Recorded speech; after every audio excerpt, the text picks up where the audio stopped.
नमस्कार, मी ऐश्वर्या आटवार लोकनिर्धार चॅनलमध्ये स्वागत करते। मुंबईतील कुर्ला बस अपघातातील मृतांचा आकडा 7 वर तर 48 ते 50 जण जखमी।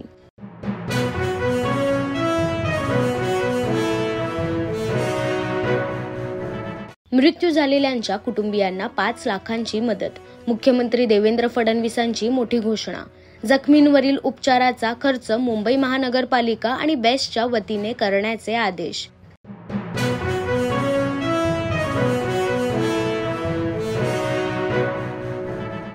इंस्टाग्रामवर मैत्री करून ब्लॅकमेल केलं।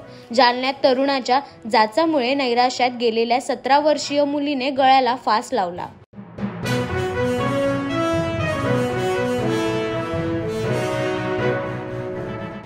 उद्धव ठाकरे अजूनही झोपी गेले आहेत। राज्यातील जनतेने धुवून काढलं तरी ते सुधारणार नाहीत। भाजप प्रदेशाध्यक्ष चंद्रशेखर बावनकुळे यांची टीका। स्वातंत्र्यवीर सावरकरांचा वारंवार अपमान होत असताना उद्धव ठाकरे झोपी गेले आहेत। इतका मार बसला उद्धव ठाकरेंना, महाराष्ट्राच्या जनतेने धुवून काढलं उबाठाला, तरी सुधरत नाहीये। खरं तर काही तर वैचारिक भूमिका असेल, तशी वैचारिक भूमिका राहिलीच नाही।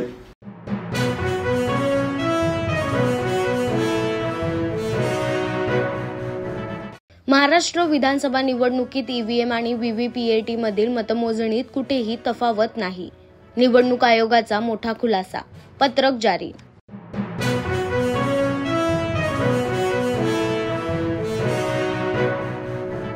सिंधुदुर्गातील मालवणमध्ये हिंदू न्याय यात्रेला उदंड प्रतिसाद। आमदार निलेश राणे, आमदार नितेश राणेसह आमदार दीपक केसरकर ही सामील।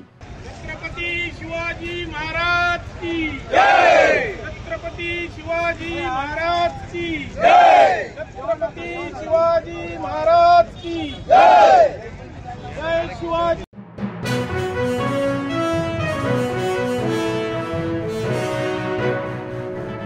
सकल हिंदू समाज विलेपार्ले पूर्व येथे बांगलादेशमधील धर्मांध मुस्लिम समाजाद्वारे हिंदूंवर होणाऱ्या अनन्वित अत्याचाराचा विरोध करण्यासाठी करिता संपूर्ण हिंदुस्थानात काल सायंकाळी सर्व शहर व गाव पातळीवर मानवी साखळी आंदोलन केले गेले। हिंदुओं पे अत्याचार बंद करो, बंद करो।